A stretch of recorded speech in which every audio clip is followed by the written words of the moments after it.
முதல் விஷயம், நாம தர்மத்தை பின்பற்றி காட்ட வேண்டும். இது பாயிண்ட் நம்பர் 1. பாயிண்ட் நம்பர் 2, இந்த தர்மம் நன்றாக வளரணும், தர்மத்தை காக்கணும்னா முதல்ல குடும்ப உறவுகள், குடும்பத்தை நாம ஃபேமிலி செட்டப்பை ஸ்ட்ரெங்தன் பண்ணணும். இன்னைக்கு என்ன பெரிய ப்ராப்ளம்னா, இந்த குடும்ப உறவுகள்ங்கிறது என்னன்னே தெரிய மாட்டேங்கிறது. ஒரு 3 உறவு வச்சுட்டாங்க. Uncle, anti, cousin. எந்த உறவா இருந்தாலும் இதுக்குள்ள வச்சுக்கோ. இந்த பெரியப்பா, சித்தப்பா, சித்தி, மாமா, அத்தை, அத்தை மகன், அத்தான், அம்மாஞ்சி, எல்லா உறவும் போச்சு. எங்களுக்கு தெரிஞ்சதெல்லாம் 3 வார்த்தை. ஒன்னு அங்கிள், இன்னொன்னு ஆன்டி, இன்னொன்னு கசின். அப்படி. ஆனா நம்ம தமிழ்ல ஒரு உறவுக்கும் காரணத்தோட தான் பேர் வச்சிருக்காங்க. காரணம் இல்லாம பேர் வைக்கல. தன் விந்தை தந்தவன் தந்தை, தந்தை தன் விந்தை தந்தவன் தந்தை, தாங்குபவள் தாய், ஆக்குபவள் அக்காள், ஆள்பவன் அண்ணன், தம் பின் பிறந்தவன் தம்பி, தன் கை போல் உதவுபவள் தங்கை, பேரை உடையவன் பேரன். தாத்தா பேரனுக்கு வச்சிருவாங்க. தன் விந்தை தந்தவன் தந்தை, தாங்குபவள் தாய், ஆக்குபவள் அக்காள், ஆள்பவன் அண்ணன், தம் பின் பிறந்தவன் தம்பி, தன் கை போல் உதவுபவள் தங்கை, பேரை உடையவன் பேரன். இப்படி இத்தனை உறவுகள் இருக்கு. நாம என்ன பண்ணிட்டோம்னா, இந்த உறவு என்ன, இதன் முக்கியத்துவம் என்னங்கிறதெல்லாம் மறந்துட்டோம். ஏன்னா சனாதன தர்மத்தை பரப்பக்கூடிய ஒரே இன்ஸ்டிடியூஷன் எது? குடும்பம். மற்ற மதங்களை பரப்புவதற்கு நிறைய இன்ஸ்டிடியூஷன் வச்சிருக்காங்க. நமக்கு ஒரே இன்ஸ்டிடியூஷன் எதுனா குடும்பம்ங்கிற இன்ஸ்டிடியூஷன் தான் சனாதன தர்மத்தை பரப்பும். இப்போ ஒன்னும் இல்ல, இப்போ நீங்க ஹிந்துன்னு சொல்லி ஒரு கோவிலுக்கு போறீங்க, நீங்க நெற்றியில திலகம் அணிஞ்சுக்கிறீங்க. இதுக்கு என்ன காரணம்னு நினைக்கிறீங்க? வெளியில இருந்து யாரும் சொல்லிக் கொடுக்கல, உங்கள் பெற்றோர்கள் அதை பின்பற்றினார்கள், நீங்கள் பின்பற்றுகிறீர்கள். அப்போ குடும்பம்ங்கிற இன்ஸ்டிடியூஷன், ஃபேமிலி செட்டப், அதுதான் நம்முடைய தர்மத்தை கொண்டு போய் அடுத்த தலைமுறையில சேர்க்கும். இப்ப என்ன ப்ராப்ளம்னா, குடும்பம்ங்கிற செட்டப்பையே நாம மறந்துட்டோம். அப்பா ஒரு மாதிரி திங்க் பண்றார், அம்மா ஒரு மாதிரி திங்க் பண்றார், நான் ஒரு ரூட்ல போறேன், யார் எங்க இருக்கோன்னு. அதுவும் இந்த குறிப்பா இந்த செல்போன் ஒண்ணு வந்தது பாருங்க. இந்த லேண்ட்லைன் போன் இருந்த வரைக்கும் அதுல மணி அடிச்சதுன்னா எல்லாரும் போனை நோக்கி ஓடி வருவாங்க. செல்போன் வந்ததுக்கு அப்புறம் செல்போன் மணி அடிச்சா அப்பா வாசலுக்கு ஓடுறாரு, அம்மா கிச்சனுக்கு ஓடுறாங்க, பொண்ணு பெட்ரூம் ஓடுறா, பையன் மாடிக்கு ஓடுறான், அவன் ஓடுறான். இது தனித்தனியா குடும்பத்தை 4 பேர் சேர்ந்து உட்கார்ந்து இருக்கோம். குடும்பத்துல 4 பேரும் அவங்களுக்குள்ள பேசுறது இல்ல, தனித்தனியா செல்போன்ல பேசிக்கிறாங்க. அப்போ இது போன்ற நிலைமைகள் என்ன ஆகுதுன்னா, நம்ம ஒரு ஃபேமிலி செட்டப்னா என்ன, அந்த விஷயத்தையே மறந்துடுறோம். நம்ம சனாதன தர்மம் குடும்பத்துக்கு அவ்வளவு முக்கியத்துவம் கொடுத்திருக்கு. குடும்ப உறவுகளை பேண வேண்டும்ங்கிறத காட்டுறது. இப்ப பாருங்க, ஒண்ணும் இல்ல, இப்ப வீட்டுல ஒரு விழான்னா முதல் சீர் எங்கேருந்து வரணும்னா தாய் மாமனிடம் இருந்து சீர் வர வேண்டும். ஒரு கல்யாணத்துல பொறியிடணும்னா மணமகளுடைய சகோதரன் மைத்துனன் யாரோ அவன் வந்து பொறியிடணும். இத ஒன்னொன்னும் இந்தந்த உறவு இதை இன்னன்னார் பண்ணணும்னு அந்த உறவுக்கு நாம முக்கியத்துவம் கொடுத்திருக்கோம். பொண்ணுக்கு கல்யாணத்துல கூறப்புடவையும் மாலையும் யாருன்னா நாத்தனார் வந்து அணிவிக்க வேண்டும். அப்ப அந்த ஓரொரு உறவுக்கும் ஒரு ஸ்தானத்தை கொடுப்பது இந்த தர்மம். அந்த குடும்ப செட்டப்பை நாம மறக்காம சரியாக உறவுகளை பேணி பின்பற்றுவதுங்கிறது இந்த தர்மத்தை வளர்ப்பதற்கு 2வது வழி. உண்டு நாம பின்பற்றுவது. இது நமக்கு இல்லை, நமக்கு தான் நேரம் இருக்கு. இப்ப 7 மணி தானே இருக்கு, 15 நிமிஷம் இருக்கு. அதனால 2வது விஷயம், குடும்ப உறவுகளை நன்றாக பேணுவது. 3வது, எதுக்கு இதை முக்கியமா சொல்றேன்னா, நம்ம வெளியில எல்லாரும் போய் சனாதன தர்மத்தில் எல்லோரும் இணைய வேண்டும், குடும்பமே ஒத்துமையா இல்லையே.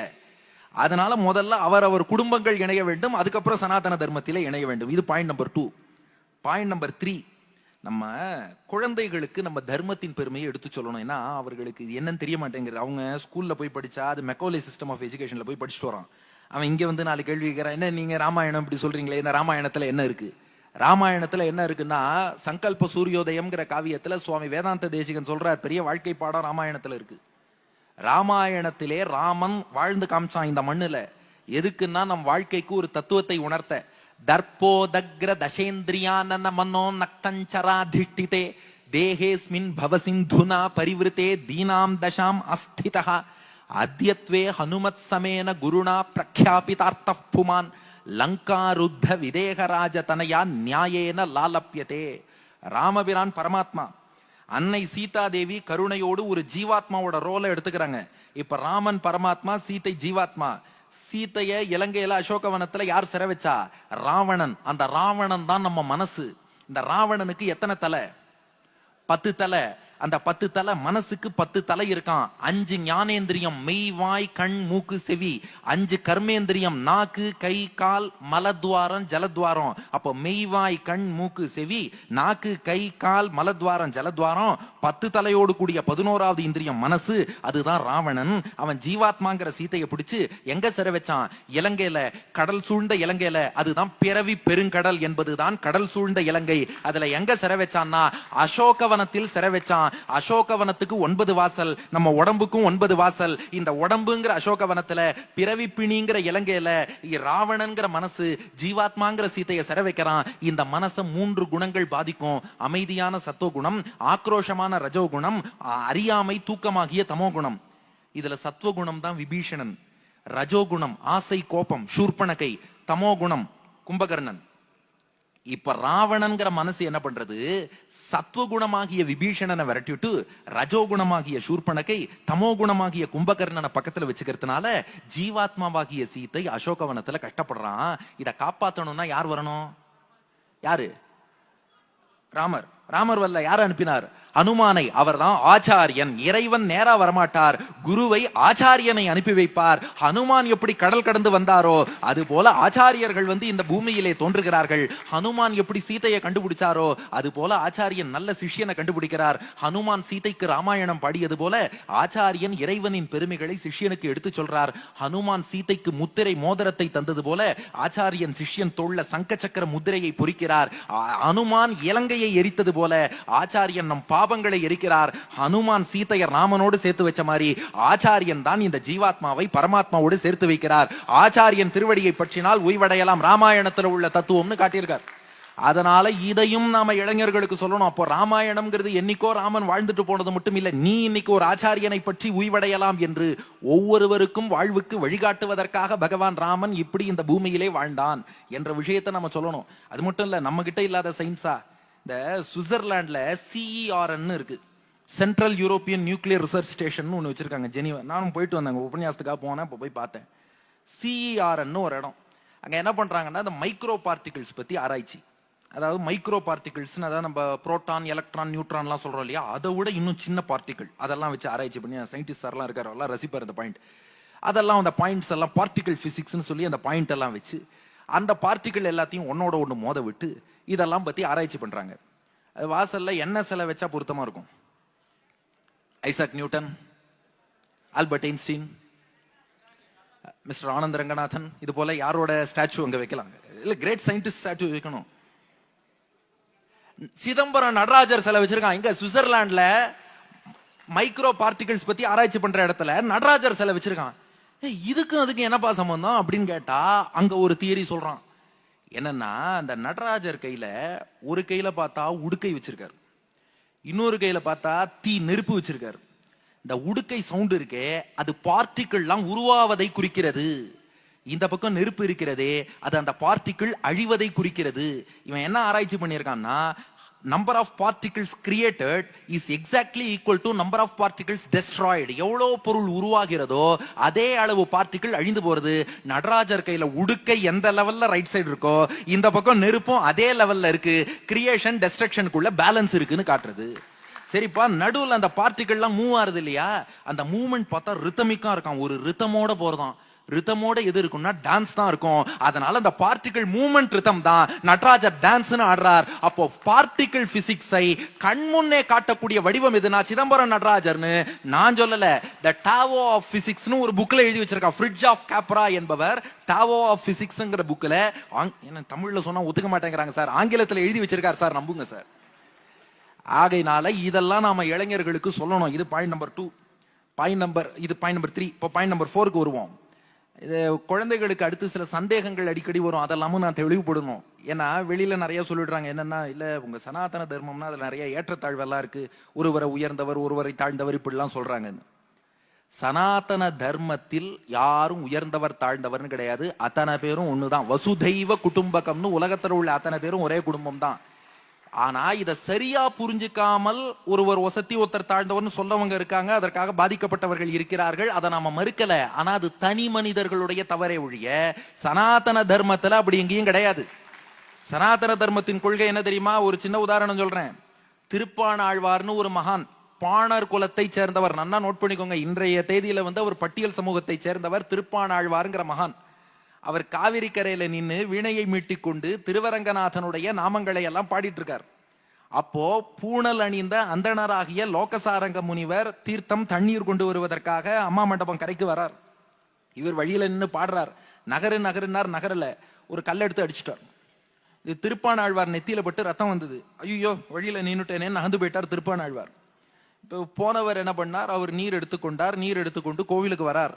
உள்ள வந்து ரங்கநாதன் முன்னாடி பார்த்தா ஸ்ரீரங்கத்துல பள்ளி கொண்டு இருக்கும் ரங்கநாதன் நெத்தியில அதே இடத்துல இருந்து ரத்தம் வந்துதான். ஐயோ பெருமாளே, ஓன் நெத்தில இருந்து ரத்தமா, என்னாச்சுன்னு கேட்டார். பெருமாள் சொன்னாராம், என் பக்தனை அடித்தாய் அல்லவா, என் பக்தனை அடிச்சா என்ன அடிச்ச மாதிரி. அவர் சொன்னாராம், இல்ல அவர் தாழ்குலத்தை சேர்ந்தவர், அவர் வந்து 4 வருணத்திலயுமே வரமாட்டார். நம்ம 4 வருணம் சொல்றோம் இல்லையா, 4 வருணத்திலயுமே சேராத ஒருத்தர், அதனால அடிச்சேன். அப்ப ரங்கநாதன் சொன்ன பதில், சரியாக சொன்னாய், அவர் 4 வருணத்திலையும் சேர மாட்டார். ஏன்னா அவர் வைகுண்டத்துல உள்ள நித்திய சூரியாக அவரை கருதுகிறேன். அவரை 4 வருணத்துல எந்த வருணம்னு வைப்ப, உன்னுடைய தோளில் சுமந்து கொண்டு என் கோவிலுக்குள்ளே அழைத்து வானார். அதற்கு முனிவாகன போகம்னு பேரு. அந்த லோகசாரங்கர் என்ற அந்தணர் அந்தியரான திருப்பாணாழ்வாரை தோளில் சுமந்து கொண்டு திருவரங்கநாதன் கோவிலுக்குள்ளே அழைத்து வருகிறார். உள்ள வரவர் அரங்கன் அனுபவிச்சு திருவடியிலேந்து திருமுடி வரை பாடுறார். அமலநாதிபிரான் அடியார்க்கென்னை ஆட்படுத்த விமலன் விண்ணவர்கோன் விரையார் பொழில் வெங்கடவன் நிமலன் நின்மலன் நீதிவானவன் நீழ்முதல் அரங்கத்தம்மான் திருக்கமல பாதம் வந்து என் கண்ணின் உள்ளன ஒக்கின்றதேன்னு ஆரம்பிச்சார். ஆலமா மரத்தின் நிலைமேல் ஒரு பாலகனாய் ஞாலமேழு முண்டான் அரங்கத்து அரவினடையான் கோலமாமணி ஆரமும் முத்துத்தாமமும் முடிவில்லதோர் எழில் நீலமேனி ஐயோ நிறை கொண்டதன் நெஞ்சினையே கொண்டல் வண்ணனை கோவலனாய் வெண்ணை உண்டவாயன் என் உள்ளம் கவர்ந்தானை அண்டர்கோன் அணி அரங்கன் என் அமுதினை கண்ட கண்கள் மற்றொன்றனை காணாவேன்னு பெரிய பெருமாள் திருவடியில நித்திய கைங்கரியம் அடைந்தார் திருப்பாணாழ்வார். இன்னைக்கும் விஷயம் தெரிஞ்சு ஸ்ரீரங்கம் கோவிலுக்கு போறவங்க முதல்ல ரங்கநாதன் திருவடி வாரத்துல இருக்க திருப்பாணாழ்வாரை நோக்கி கை கூப்பிட்டு அப்புறம் தான் பெருமாளுக்கே கை கூப்புவார்கள். அந்த அளவுக்கு யாரா இருந்தாலும் பக்தியில் இருப்பவர் உயர்ந்தவர் என்று சொல்வது தான் சனாதன தர்மத்தின் கொள்கை. இது பாயிண்ட் நம்பர் 4. பாயிண்ட் நம்பர் 5, இது முக்கியமான விஷயம். நாமெல்லாம் ரொம்ப பாக்கியம் பண்ணவர்கள்ங்கிறத முதல்ல நாம புரிஞ்சுக்கணும். நமக்கு என்ன பெரிய விஷயம் புரியலன்னா, நாம யாருங்கிறதே நம்ம ரியலைஸ் பண்ணல. நாம ரொம்ப பாக்கியம் பண்ணவர்கள். இன்னும் 5 நிமிஷம் தான் இருக்கு. பாக்கியம் பண்ணவர்கள் நாம புரிஞ்சுக்கணும். ஏன்னா இந்த பாரத தேசத்துல நாம பிறந்திருக்கோம் இல்லையா, இந்த பாரத தேசத்துல பிறக்கிற பாக்கியம்ங்கிறது அவ்வளவு எளிதில் கிடைக்காதான். அப்படின்னு யார் சொன்னான்னா, வியாசருடைய தந்தையான பராசர முனிவர். விஷ்ணு புராணம் பராசர முனிவர் தான் கொடுத்தார். அதுல 2வது அம்சம் 3வது அத்தியாயத்துல முதல் ஸ்லோகம் எல்லாம் என்ன கேக்குறாங்க, இந்தியா பாரதம் எப்ப வந்ததுன்னு கேக்குறாங்க. விஷ்ணு புராணத்துல பாரதம் இருக்கு. இந்த பாரதத்துக்கு டிமார்கேஷன் கொடுக்கிறார். உத்தரம் யத் சமுத்திரஸ்ய, இந்தியன் ஓஷனுக்கு நார்த்ல எது இருக்கோ, ஹிமாத்ரேஷைவ தட்சிணம், ஹிமாலயாஸ்க்கு தெற்க எது இருக்கோ, வருஷம் தத் பாரதம் நாம, அதுக்கு பாரதம்னு பேரு. அதுல இருக்கவங்க எல்லாம் பாரதியத்திர சந்ததிகி, அவர்களுக்கெல்லாம் பாரதியர்கள்னு பேருன்னு பராசர முனிவர் நம்ம கொடுத்திருக்கார். ஒரே தேசிய அடையாளம். சரிப்பா, அந்த பாரத தேசம் எப்படிப்பட்டதுன்னா, அந்த 2வது அம்சம் 3ஆம் அத்தியாயத்துல 24வது ஸ்லோகம், காயந்தி தேவாஹா கிலகீதகானி தன்யாஸ்துதே பாரத பூமி பாகே ஸ்வர்காபவர்காஸ்பத மார்க பூதே பவந்தி பூய புருஷாஹா சுரத்வாத். இந்த பாரத தேசம் இருக்கே, அங்க பிறக்கிற பாக்கியம் கிடைக்குமான்னு தேவர்கள் எல்லாமே ஏங்கி கொண்டு இருக்கிறார்களாம். ஏன்னா இந்த தேசத்தில் பிறந்தவனுக்கு தான் சொர்க்கத்துக்கும் முக்திக்கும் போவதற்கான வாய்ப்புகள் அதிகம். இப்படிப்பட்ட பாரத தேசத்துல யாரெல்லாம் பிறந்திருக்கிறார்களோ அவர்கள் பாக்கியவான்கள் என்று தேவர்கள் கொண்டாடுகிறார்கள் பராசர முனிவர். அப்ப நாம அப்படிப்பட்ட பாக்கியம் பண்ணியிருக்கோம். ஏன்னா இந்த தேசம் இருக்கே, இது சாமானிய தேசம் இல்ல. நம்ம வந்தே மாதரம்ல பாக்குறோம் பாருங்க, துவம்ஹி துர்கா தசப்பிரகரண தாரிணி கமலா கமலதல விகாரிணி வாணி வித்யா தாயினி தோமாரயி பிரதிமா கட்டி மந்திரே மந்திரே. பார்வதி தேவி தக்ஷனுடைய யாகத்துல சதி தேவியா நெருப்புல குதிக்கிறா. அந்த சதி தேவியின் உடல் 52 துண்டுகளாக பிரிந்து விழுந்தது. 52 துண்டுகளும் விழுந்த இடம் இந்த பாரத தேசம். அதனால அந்த சக்தியின் அம்சம் இந்த நாட்டுக்கு இருக்கு. இத பூமாதேவிங்கிறோம். பூமாதேவி யாரு? விஷ்ணுவாகிய பெருமாளுடைய மனைவி. லக்ஷ்மியின் அம்சமும் இந்த நாட்டுக்கு இருக்கு. இந்த நாட்டை பாரதிங்கிறோம். பாரதம்ங்கிறோம். பாரதினா சரஸ்வதி. ஞானம் மிக்க இந்த தேசத்துக்கு சரஸ்வதியின் அம்சமும் இருக்கு. அதான் பாரதியார் 10 படைகளும் பார்வதி தேவியும் கமலத்து இதழ்களில் கழித்திடும் கமலையும் அறிவினை அருளும் வாணியும் அன்னை நீ ஆலயம் தோறும் அணிபல விளங்கும் தெய்வ சிலையெல்லாம் தேவி இங்கு உனதேன்ட்டார். அப்படிப்பட்ட தேசத்துல பிறந்திருக்கும். ஒரு தேசத்தை பத்தி ஆராய்ச்சி பண்ணி இந்த மண்ணெல்லாம் ஆராய்ச்சி பண்றாங்க இல்லையா, அவங்க சொல்லுவாங்க இது வந்து அரிசி விளையும் பூமி, இது கோதுமை விளையும் பூமி, இது கேரட் விளையும் பூமி, இது கத்திரிக்காய் விளையும் பூமி. பாரத பூமி எப்படி பண்ணா, மகான்கள் விளையும் பூமி, ஞானிகள் விளையும் பூமி, பக்தர்கள் விளையும் பூமி. அப்படிப்பட்ட இடத்துல பிறந்திருக்கோம். ஆகையினால நம்முடைய பாரம்பரியம் என்ன என்பதை இந்த விஷயத்தை நாம எடுத்து சொல்லணுங்கிறது பாயிண்ட் நம்பர் 5. அப்ப நாம பண்ண வேண்டிய 5 விஷயம்: 1, நாம பின்பற்றணும். 2, குடும்ப ஒற்றுமையை வளர்க்க வேண்டும். 3வதாக குழந்தைகளுக்கு இந்த தர்மத்தின் பெருமையை சொல்லிக் கொடுக்கணும். 4வது இந்த மாதிரி சந்தேகம் குதர்க்கம் அதுக்கெல்லாம் நாம் விடை தெரிந்து கொண்டு அடுத்தவருக்கும் சொல்லணும். 5வது இந்த தேசத்துல பிறந்திருக்கோம், இந்த பிறவியை நன்றாக பயன்படுத்தணும், உணரணும். இந்த 5ஐயும் பண்ணா பலன் ஒரு 5 விஷயம். என்னன்னு 5 லிஸ்ட் மட்டும் படிச்சு போயிடுறேன். முதல் விஷயம் பாசிட்டிவிட்டி. இதன் பலன் என்னன்னா, நாம தர்மத்தை காத்து தர்மத்தை பின்பற்றினால் முதல் விஷயம் பாசிட்டிவிட்டி. பாசிட்டிவ் திங்கிங்கிறது வரும். இன்னைக்கு எல்லாருக்கும் பார்த்தா எதை பார்த்தாலும் நெகட்டிவிட்டி, எதை பார்த்தாலும் வேற விதமா தான் யோசிக்கிறோம். இல்ல, பாசிட்டிவ் திங்கிங் வரணும்னா தர்மத்திலே நாம் ஈடுபடுவோம். ரெண்டாவது, நல்லொழுக்கம், நன்னெறிகள். வாழ்க்கை இப்படித்தான் வாழணும், எப்படி வேணா வாழலாம்னு இல்லாம இப்படித்தான் வாழ வேண்டும்னு வாழணும்னா அந்த ஒழுக்கத்தை சொல்லிக் கொடுப்பது நம்முடைய தர்மம். மூன்றாவதாக, நம்ம நிறைய இன்னைக்கு சொல்றோம் இல்லையா, நமக்கு நாட்டில் வந்து ப்ரொடக்டிவிட்டி நிறைய இருக்கணும், அவுட்புட் நல்லா இருக்கணும், ஒர்க் ஃபோர்ஸ் என்ன பண்ணாலும் ஜிடிபி ஏறணுங்கிறோம். இதுக்கெல்லாம் முதல்ல மக்கள் இடத்துல ஒரு பேசிக்கான பாசிட்டிவ் ஆட்டிடியூட் இருக்கணும், நல்ல மென்டல் ஹெல்த் இருக்கணும், அத்தோடு ஒரு நன்னெறி, அதன் வழியில இப்படித்தான் பயணிக்கிறோங்கிற உறுதி இருக்கணும்.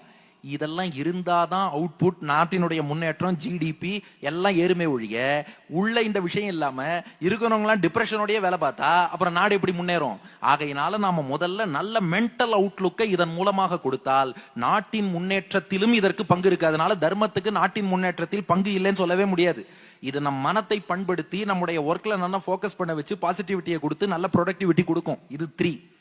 நம்பர் 4, மனித நேயத்தை இதுதான் வளர்த்து கொடுக்கும். ஏன்னா ஒரு நல்ல ஆன்மீகத்துல போனோம்னா பிரகலாதன் சொல்றான், ஹிரண்யன் பிரகலாதன் கேட்டான், ஏடா நண்பன்ட்ட எப்படி நடந்துப்ப, எதிரிட்ட எப்படி நடந்துப்பேன்னு. பிரகலாதன் பதில் சொன்னான், அப்பா உன் கேள்வியே தப்புன்னா. கரெக்டா தானப்பா கேட்டேன், நண்பன்ட்ட எப்படி நடந்துப்ப, எதிரிட்ட தப்பு. நண்பன் யாரு, எதிரி யாரு? எனக்குள்ள எந்த இறைவன் இருக்கானோ அவனை தான் ஒவ்வொருவருக்குள்ளும் பார்க்கிறேன். அப்ப இந்த மனப்பக்குவம் நமக்கு வந்தால், எனக்குள் இருக்கும் இறைவனை ஒவ்வொருவருக்குள்ளும் பார்க்கிறேன்னு சொன்னா இன்னொருத்தரை வெறுக்கணும்னு தோணுமா? இன்னொருத்தரை திட்டணும்னு தோணுமா? இன்னொருத்தரை திட்டி சமூக வலைத்தளத்துல எழுதணும்னு தோணுமா? இந்த தேவையில்லாத சண்டை போடணும்னு தோணுமா? தோணாது. அப்ப மனிதநேயத்தை வளர்க்கக்கூடியது எதுனா இந்த தர்மம், ஆன்மீகம் தான். ஃபைனலா 5வது விஷயம், நம்முடைய அடுத்த தலைமுறை. ஏன்னா என்னத்த இருந்தாலும் இந்த தலைமுறைங்கிறது எப்படியோ ஒன்று வாழ்ந்துடுறோம்னு வச்சுக்கோங்க, அவருக்கு கவலையே என்ன, இப்ப அடுத்த தலைமுறையை என்ன பண்ண போறோம்? ஏன்னா இந்த தேசத்துக்கு தூண்களாக இருந்து மேற்கொண்டு அடுத்த கட்டத்தை நோக்கி அழைத்து செல்ல போகிறவர்கள் எப்படினாலும் நம்முடைய அடுத்த தலைமுறை. அந்த அடுத்த தலைமுறைக்கு ஒரு நல்வழி காட்ட வேண்டிய பொறுப்பு நமக்கு இருக்கு. இந்த தர்மத்தை காத்து நாமும் பின்பற்றி வந்து அவர்களுக்கு சேர்ப்பதை விட அடுத்த தலைமுறைக்கு செய்யக்கூடிய வேற எந்த சிறந்த நன்மையும் இருக்க முடியாதுன்னு சொல்லி, ஆகையினால நீங்கள் எல்லாம் ஏற்கனவே சொன்னதுதான், VOC, வாய்ஸ் ஆஃப் கோவை மட்டும் இல்ல, கப்பலோட்டும் தமிழர்களாக இருந்து இந்த கப்பலை உங்கள் அடுத்த தலைமுறைக்கு கொண்டு போய் சேர்க்க வேண்டும்னு VOCக்கள் அனைவரிடமும் பிரார்த்தித்துக் கொண்டு, மீண்டும் ஒரு முறை இந்த வாய்ப்புக்கு கரெக்டா முடிச்சிட்டேனா? ஓகே. அங்கு முன்னாடி ஒரு ஸ்பீச்சுக்கும் அவங்க கரெக்டா 30 மினிட்ஸ் தான் எனக்கு கொடுத்தாங்க, அங்கேயும் கரெக்டா முடிச்சிட்டேன். அதனால நன்றி, வணக்கம், வாய்ப்புக்கு நன்றி.